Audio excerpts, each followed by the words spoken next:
سورۃ الصاد کی آیت نمبر 41۔ الحمدللہ وکفی والسلام علی عبادہ الذین اصطفی، خصوصا علی سید الرسل وخاتم الانبیاء وعلى آلہ واصحابہ الاتقیاء۔ اما بعد فاعوذ باللہ من الشیطان الرجیم، بسم اللہ الرحمن الرحیم۔ واذکر عبدنا ایوب اذ نادى ربه انی مسنی الشیطان بنصب وعذاب۔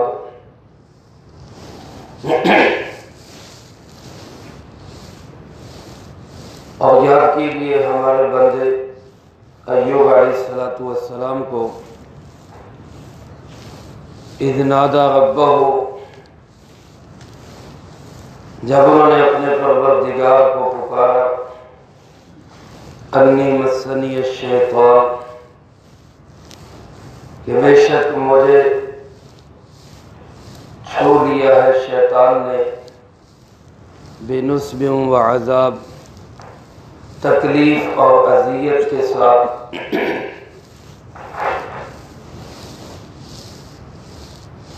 سورۃ الصاد کے اس چوتھے رکوع میں اللہ رب العالمین نے ابتدائی آیات کے اندر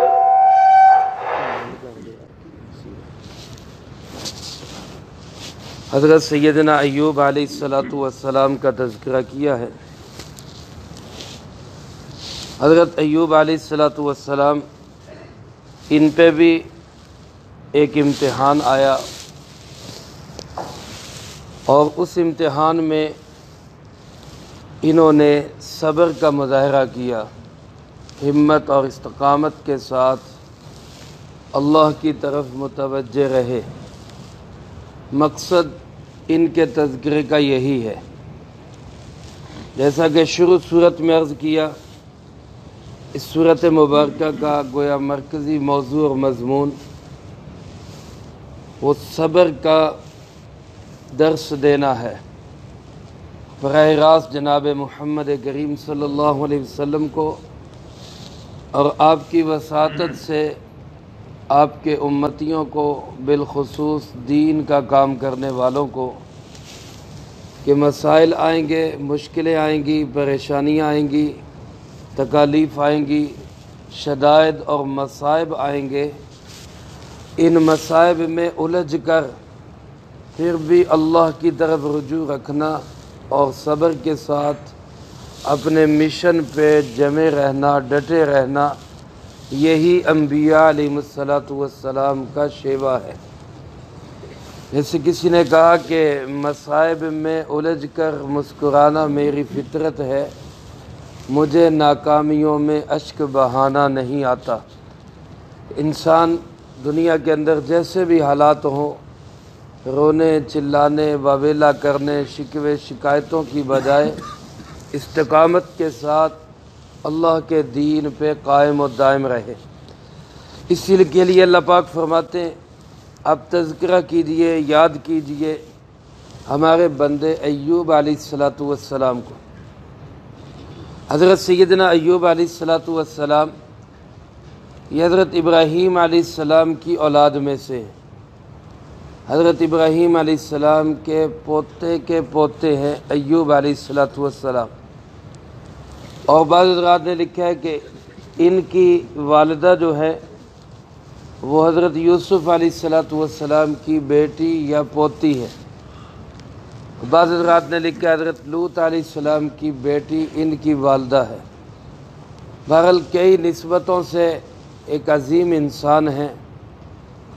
باپ کی طرف سے بھی انبیاء علیہ السلام کی لڑی ہے، والدہ کی طرف سے بھی انبیاء علیہ السلام کی لڑی ہے۔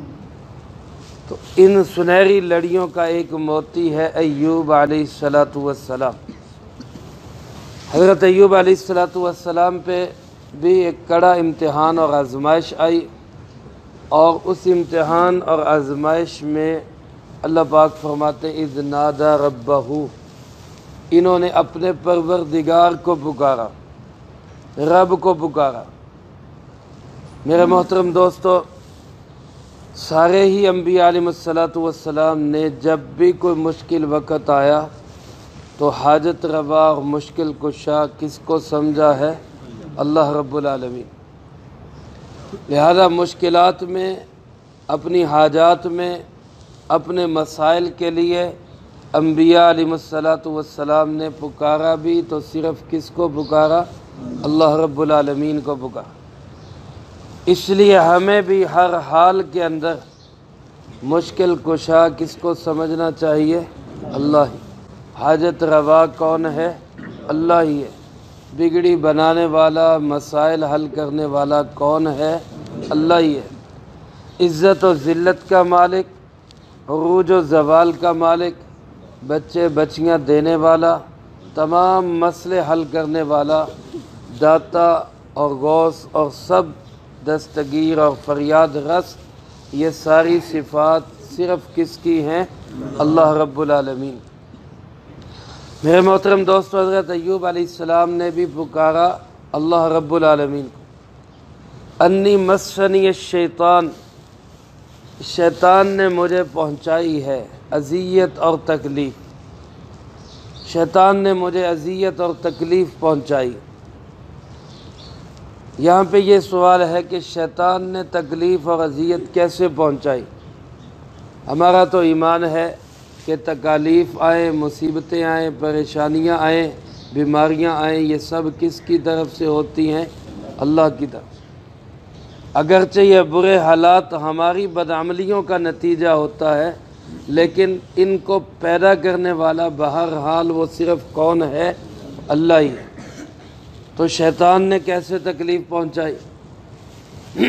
تو بعض مفسرین کرام رحمہم اللہ نے یہ لکھا ہے کہ حضرت ایوب علیہ السلام بڑے ہی صابر اور شاکر انسان تھے۔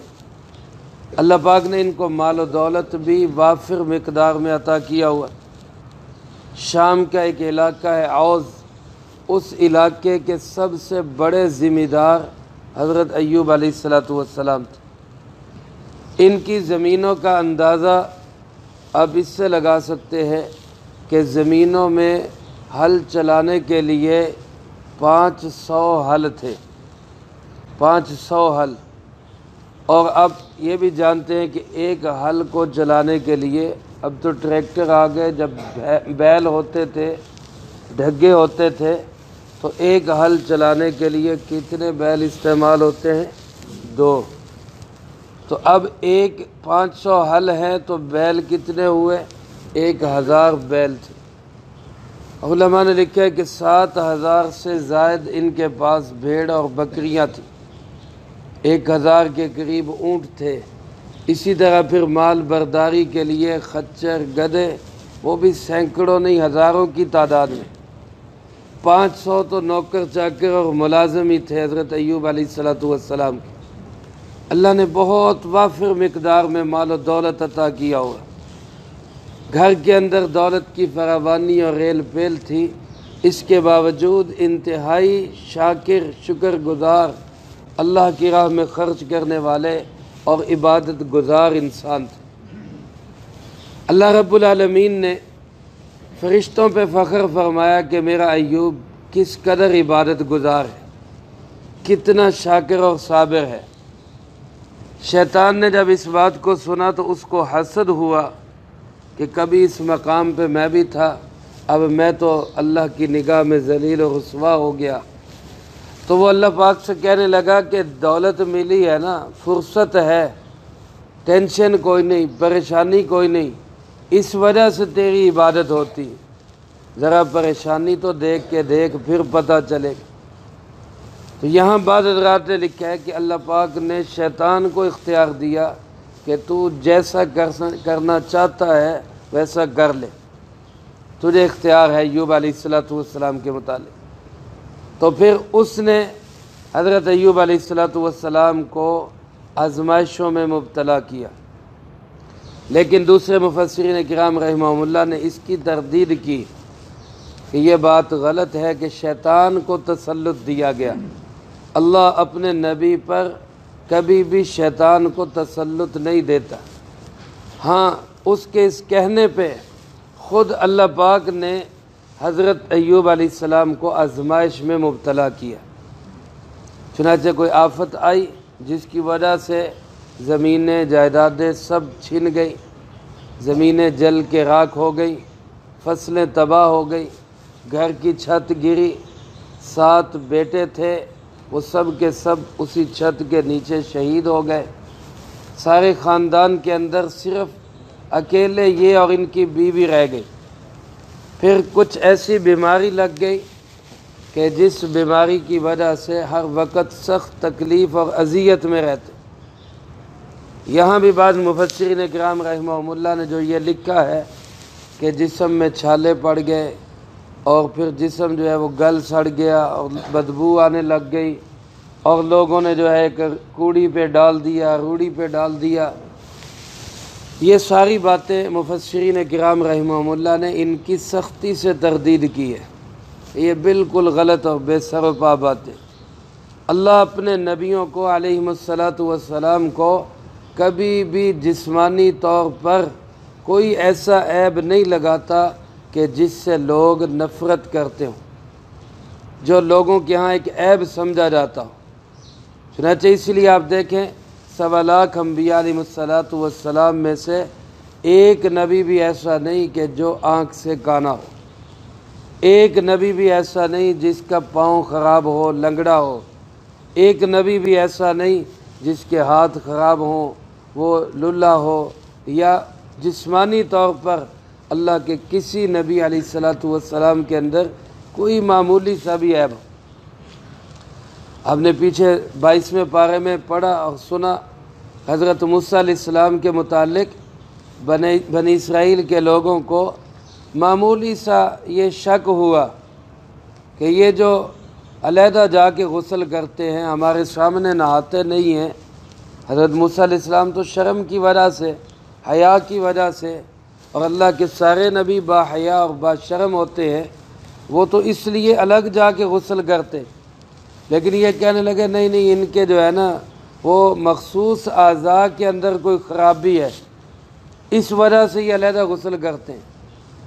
اللہ پاک نے ایک دفعہ حضرت موسیٰ علیہ السلام غسل کر رہے، کپڑے پتھر پہ رکھے ہوئے، جب کپڑے پہننے لگے اللہ نے پتھر کو چلا دیا، چلو بھائی ذرا بھاگو یہاں سے۔ وہ کپڑے لے کے بھاگ گیا۔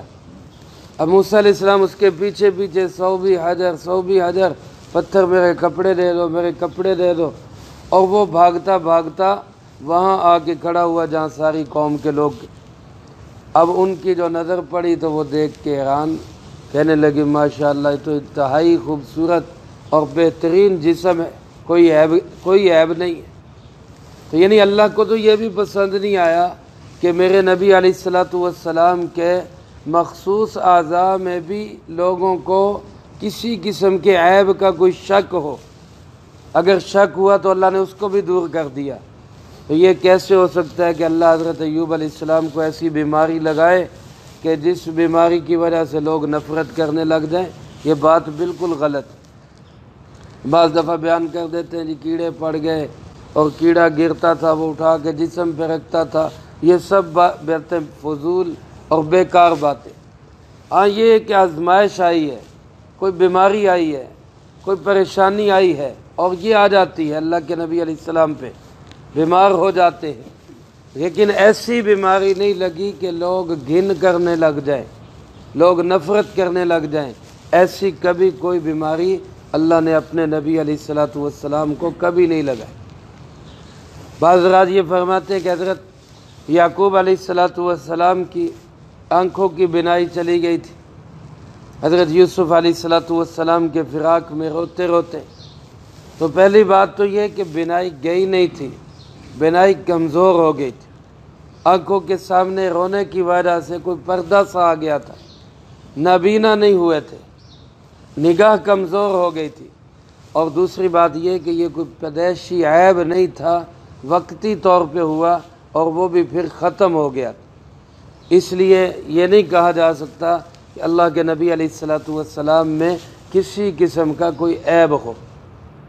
تو بہرحال ایک آزمائش آئی، ایک تکلیف آئی، پھر ایسا ہوا کہ طویل ہو گئی، 14 سال علماء نے لکھا ہے تکلیف رہی، 14 سال، اور وفادار بیوی ساتھ نبھانے والی، بیماری کے باوجود حضرت ایوب علیہ السلام کی ہر طرح سے خدمت بھی کرتی اور محنت مزدوری کر کے گھر کا خرچہ بھی چلاتی۔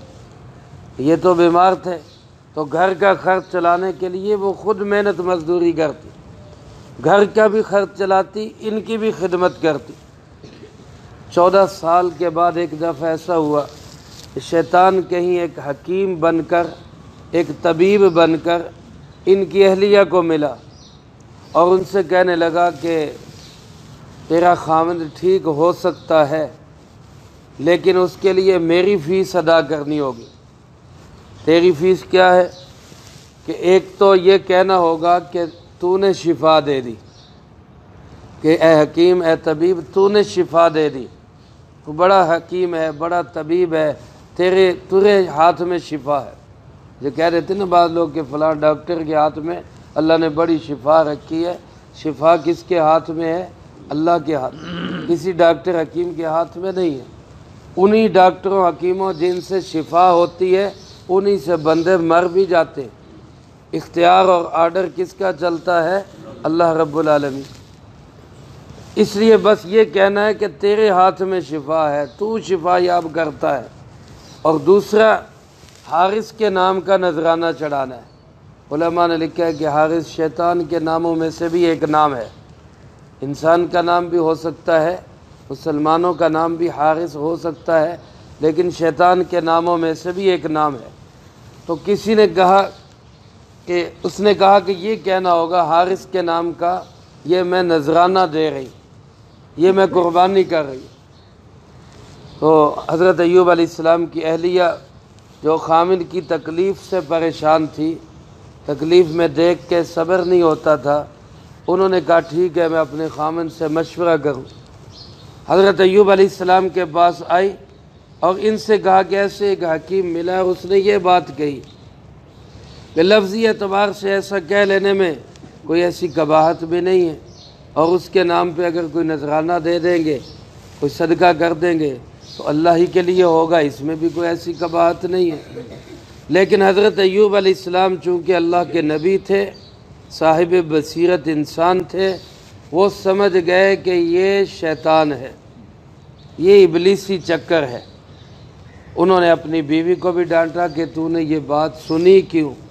تو وہی اس کو کہتی کہ لا حول ولا قوت الا باللہ، ہم یہ کبھی بھی نہیں کر سکتے، اور قسم اٹھا لی اللہ نے مجھے تندرستی دے دی تو میں تجھے 100 سوٹیاں ماروں گا، 100 سوٹیاں تجھے ماروں گا۔ اور پھر الگ ہو کر اللہ سے ٹوٹے دل کے ساتھ پہلے بھی دعا کرتے رہے، لیکن اب جو دل ٹوٹا کہ یا اللہ اب تک امتحان تھا جسم پہ، اب تو امتحان آ رہا ہے ایمان کے اوپر، ایمان پہ لالے پڑ رہے۔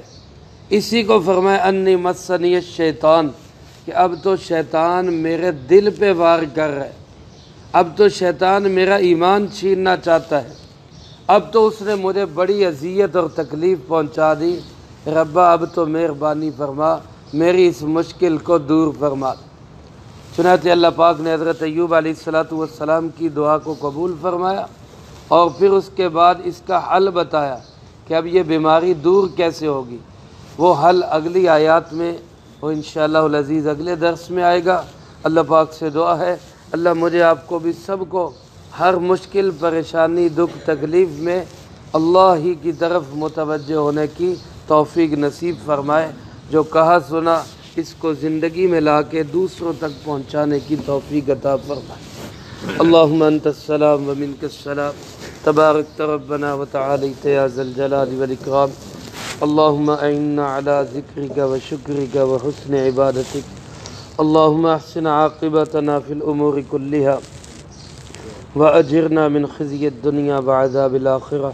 اللهم باقية كباقية الوليد، اللهم استر عوراتنا وآمن رواتنا اللهم إنا نجعلك في نحورهم ونعوذ بك من شرورهم اللهم اكفنا بحلالك عن حرامك وأغننا بفضلك عمن سواك اللهم اكفنا كل مهم من حيث شئت ومن أين شئت رب اغفر وارحم وأنت خير الراحمين رب ارحمهما كما ربياني صغيرا۔ اے مولا کریم اس پورے ہفتے میں جتنا درس قرآن ہوا، ان احباب نے جو جو اعمال کیے، ان طلبہ عزیز نے، طالبات نے جو پڑھائی کی، اے اللہ سب کو اپنی بارگاہ میں قبول فرما۔ اے مولا کریم ان تمام مقبول اعمال کا اجر و ثواب ہمارے پیارے آقا جناب محمد کریم خاتم النبیین صلی اللہ علیہ وسلم کو پہنچا۔ آپ علیہ السلام کو ہم سب کی طرف سے بہترین جزائے خیر نصیب فرما۔ آپ کے توسل سے تمام انبیاء، تمام صحابہ، تمام اہل بیت، ازواج مطہرات، بنات اطہار، نبی پاک صلی اللہ علیہ وسلم کی امت کے وہ تمام لوگ جو اس دنیا سے جا چکے، جو موجود ہیں، جو قیامت تک آئیں گے، بالخصوص فقہاء، صلحاء، مشائخ، محدثین، اے اللہ پاک ہمارے اساتذہ کرام، بزرگان دین، اے اللہ ان سب کو اس کا اجر و ثواب نصیب فرما۔ خاص طور پہ میرے جتنے بھائی بیٹھے ہیں، بچے بیٹھے ہیں، جس کے جو عزیز و اقارب، رشتہ دار، دوست، احباب، اساتذہ، مشائخ، والدین اس دنیا سے جا چکے، اللہ ان سب کو اس کا اجر و ثواب نصیب فرما۔ یا اللہ تمام مرحومین کی قبور کو جنت کا باغ بنا، سب کے درجات کو بلند فرما، سیئات کو حسنات سے تبدیل فرما، کروٹ کروٹ چین، سکون، اطمینان نصیب فرما۔ ہم میں سے ہر ایک کو اپنے وقت پہ اچھی موت نصیب فرما، بری موت اور اس کے اسباب سے بھی اللہ ہماری حفاظت فرما، عزت کی زندگی، شہادت کی موت نصیب فرما، اسلام والی زندگی، ایمان والی موت نصیب فرما۔ اے مولا کریم اس پاک کلام کی برکت سے یا اللہ ہمارے دل پہ تمام برکت رحمت نازل فرما۔ اے اللہ اپنی محبت نصیب فرما، اپنی معرفت نصیب فرما، اے اللہ اپنے محبوب کی محبت نصیب فرما، اے اللہ اپنے محبوب کے پیاروں کی محبت نصیب فرما۔ اے اللہ پاک اس پاک کلام کی برکت سے یا اللہ تمام بیماروں کو شفائے کامل نصیب فرما۔